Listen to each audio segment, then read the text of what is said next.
Halo, salam jumpa kembali di channel with LK. Terima kasih banyak pada Anda semua yang telah hadir di channel ini. Semoga Anda semua selalu berbahagia dan selalu ada dalam berkah kesehatan, juga lindungan dari Tuhan Yang Maha Kuasa. Amin. Setelah dipecat PDIP, Pak Jokowi dan Presiden Prabowo semakin memperlihatkan kedekatannya ya. Banyak pengamat politik mengatakan kekuatan politik Pak Jokowi masih besar katanya. Terbukti mayoritas jagoan Pak Jokowi dalam Pilkada 2024 ini unggul ya. Apalagi kedekatan bersama Presiden Prabowo semakin terlihat mesra saja ya.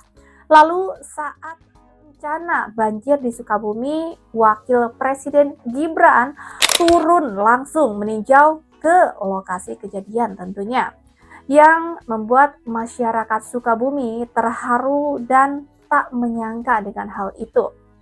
Para politikus pun menilai Mas Gibran wakil presiden pertama yang terlihat kerja nyata.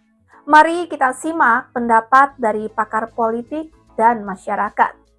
Bersatunya Pak Prabowo, Pak Jokowi, dan Mas Gibran, satu komando untuk Indonesia sejahtera. Saya yang yakin bahwa langkah politik masih panjang. Pak Jokowi ini masih terlalu muda untuk pensiun, ya kan? Artinya nggak ngomong Mas Gibran atau Mas Kaisang, Pak Jokowi sendiri ya saya pikir masih muda untuk bisa berkiprah dalam membangun bangsa ini, dan saya orang yang sangat mempercayai sampai hari ini di kepala Pak Jokowi itu ya memang apa yang terbaik untuk bangsa itulah yang beliau perjuangkan, sampai kemudian misalkan risiko pilihan ketika di pilpres atau di pilkada itu sebetulnya semangat dari Pak Jokowi adalah Pak Jokowi itu ingin memberi sumbangsih yang signifikan kepada bangsanya, pada rakyatnya. Itu sudah sangat jelas, dan itulah yang kemudian saya pikir membuat Pak Jokowi menjadi sosok yang sangat dekat dengan rakyat, sangat dicintai oleh rakyat. Ini di mana kemudian sudah jelas bahwa Pak Jokowi tidak lagi berada dengan PDI Perjuangan dan tidak memilih partai, pasti nggak cuma kami, nggak cuma para relawan yang punya aspirasi seperti itu, pasti banyak juga orang-orang lain yang melihat kemungkinan itu. Karena apa? Karena ya balik lagi pada kapasitas elektoral Pak Jokowi yang sedemikian besar. Tentu ini akan menarik berbagai kelompok. Tuh, karena dia membayangkan ya masa juang politiknya panjang, dia punya kaki-kaki politik yang sangat kuat, tercengkram di keluarganya, bahkan di luar keluarganya kemarin mengendorse hampir 80-an kepala daerah di pilkada, dan sebagian besar menang masalahnya. Begitu Pak Handoko ya. Jadi legasinya ini menyebar ke seluruh Indonesia, bukan hanya di keluarganya gitu. Nah, kalau hanya sebatas anggota kehormatan tanpa wewenang yang kuat sebagaimana Pak SBY, Pak Ibu Mega, saya kira itu bukan yang diharapkan Pak Jokowi. Nah, sehingga saya kira dengan hal semacam itu lebih ideal memang Pak Jokowi buat partai sendiri dan membuktikan bahwa pengaruh beliau yang besar itu terkonversi dengan nanti ya suara beliau di Pileg 2029, misalkan lolos parliamentary threshold, projonya atau nama yang lain. Dengan penguasa hari ini saya kira itu bisa akseleratif ya, bahkan eksponensial percepatannya, asal teman-teman projo ini siap bekerja siang malam pagi sore untuk memperjuangkan bahwa di tiap dapil 84 dapil nanti wakil-wakil rakyat mereka memang berkualitas dari segi apapun. Karena berseberangan Pak Jokowi dengan beliau memberikan sumbangsi besar bagi pemerintahan Pak Prabowo, saya kira ini akan tetap selaras sejalan, karena Pak Prabowo juga akan menghitung dengan cermat Pak Jokowi ya di satu sisi, Pak SBY di sisi yang lain, Ibu Mega di sisi yang lain, bagaimana relasi dengan ketiganya tetap seimbang, proporsional. Karena Pak Prabowo bukan orang yang ya vis-a-vis ya berlawanan dengan siapapun. Beliau biasanya merangkul, bahkan memfasilitasi semua lawan kawan politiknya, seperti satu paket Solo, satu paket kesatuan, supaya konsolidasi kekuatan elektoral dan sumber daya politiknya tidak tersebar, maka difokuskan kalau memang sudah ada kapal atau kendaraan politik yang jelas. karena Gibran pun maju atas restu Pak Jokowi, dan sebaliknya Gibran hari ini memimpin juga mestilah dimentori oleh Pak Jokowi ya, karena Pak Jokowi punya success story memimpin 2 periode dalam situasi yang tidak mudah juga karena kita melewati masa pandemi. Jadi pengalaman-pengalaman itu saya kira penting dipelajari Gibran langsung ke ayahnya, karena sudah sukses membuat bangsa ini keluar dari krisis sekaligus bisa melanjutkan transisi kekuasaannya mulus seperti itu. Jangan terlalu berlebihan.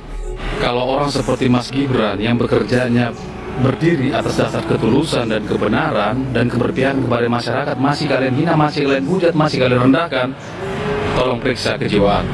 Baru-baru ini viral di mana Mas Wapres saat mengunjungi korban-korban bencana alam yang ada di Sukabumi menggunakan sepeda motor. Sebenarnya dia bisa menunda untuk datang ke sana. Sebenarnya dia juga bisa menyuruh jajarannya untuk terlebih dahulu mendatangi korban-korban dari bencana. Tapi faktanya beliau langsung turun tangan menemui para korban-korban bencana alam yang ada di Sukabumi. Dan saya percaya karena ada orang mengatakan ini adalah pekerjaannya, itu adalah kewajiban dia sebagai pejabat-pejabat pemerintah.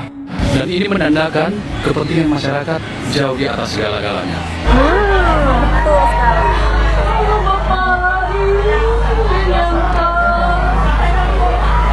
Gak nyangka.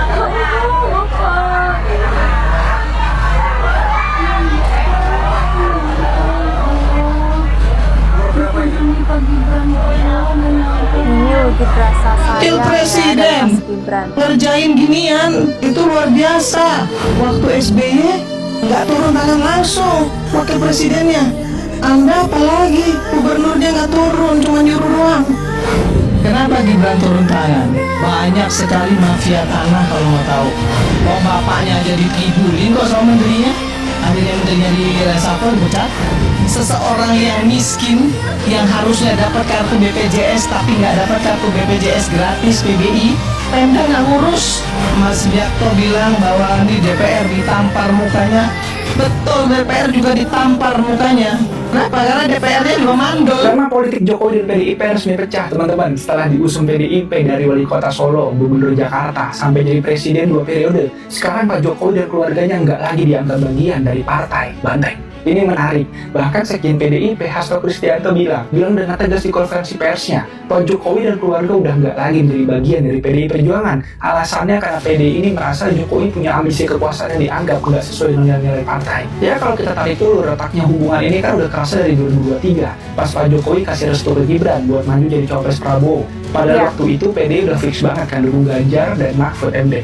Nah dari situ Jokowi nggak lagi hadir dari acara besar PDI, kayak HUT partai sampai Rakernas pun nggak pernah hadir. Lebih parah lagi, PDI mulai belak-belakan dari Jokowi, dan nggak cuma Jokowi aja teman-teman, tapi ada Bobi Nasution, Budiman Sujatmiko, Effendi Simbolon, sampai Marwara Sirait yang juga cabut dari garis partai buat dukung Prabowo Gibran di Pilpres 2024 kemarin. Nah sampai di mana Hasto bilang ada 27 kader yang bakal dipecat dari PDIP karena dua kaki alias nggak patuh sama perintah partai. Pemecatan ini rencananya bakal diumumkan pada tanggal 17 Desember mendatang. Mungkin ya, kalau misalnya rakyat Jawa Tengah itu gampang banget dikibulin, ya nggak kibulin sih, mau itu ada bansos atau bantuan apapun, nurut gitu ya, karena emang pengen itu belum sejahtera. Ini contohnya ya, ini udah nyata banget. Kalian bisa lihat, tuh ya, kalian bisa lihat panjang banget antriannya, ini cuma buat dapetin 100.000 doang, bayangkan. Bukti nyata, kalau memang rakyat Jawa Tengah tuh banyak atau rata-rata belum sejahtera. Please kalian mulai banget, bandingkan sama Bali ya. Bener banget yang dibilang Mbaknya nih, valid. Kalau di Jawa Tengah itu warganya masih banyak yang belum sejahtera, masih banyak yang hidupnya susah, masih banyak yang hidupnya di bawah garis kemiskinan. Kan memang Jawa Tengah provinsi termiskin nomor 2 di Jawa. Loh, tapi siapa pemimpinnya? Gubernurnya 15 tahun dari Banteng. Hampir semua wali kota dan bupati di Jawa Tengah dari mana? Dari Banteng. Yo masa mau nyalahin Kagem? Paham. Jangan gitu Mbak, jangan gara-gara paslon yang Mbak pilih kalah. Dari kemarin Mbak tuh meremehkan sekali orang-orang Jawa Tengah. Dari mulai SDM sekarang masalah kesejahteraan. Mbak, justru yang harus dipertanyakan tuh Mbaknya nih ya. Udah tahu di Jawa Tengah ini banyak yang gak sejahtera, masih banyak yang miskin. Kok masih milih pemimpin dari Banteng sih Mbak? Ya wajar nggak kalau misalkan mayoritas warga Jawa Tengah ini Ya kita tahu 15 tahun seperti apa Jawa Tengah. Terus udah gak mau dipimpin dari Banteng, pengen ngasih kesempatan pemimpin lain untuk bisa memimpin Jawa Tengah. Siapa tahu ada perubahan, siapa tahu lebih baik. Ya, kita tuh udah ngasih 15 tahun kesempatan loh buat Banteng. Apa? Dan satu lagi, masalah bagi-bagi duit 100.000 yang antrinya kayak begituan ya. Coba deh mbak lu, sono bagi-bagi duit di Bali, apa di Jakarta. Ini kuping gua kalau antriannya gak kayak begitu. Coba aja. Yang di ruangan Konpres tadi kata Mas Jokowi Maruf itu kenapa tuh Pak? Nanti kita ganti gambar Pak Prabowo ya. Mas Gibran ini juga akan dipasang nggak di sekolah partai? Jadi di tempat ini kami berikan tempat bagi Presiden Prabowo. Untuk wakilnya Mas? Ya kita menunggu ya kebenaran ditegakkan. Sudah diberi penjelasan ya kan sudah diberi penjelasan. PPN adalah undang-undang ya kita akan laksanakan, tapi selektif, hanya untuk barang mewah.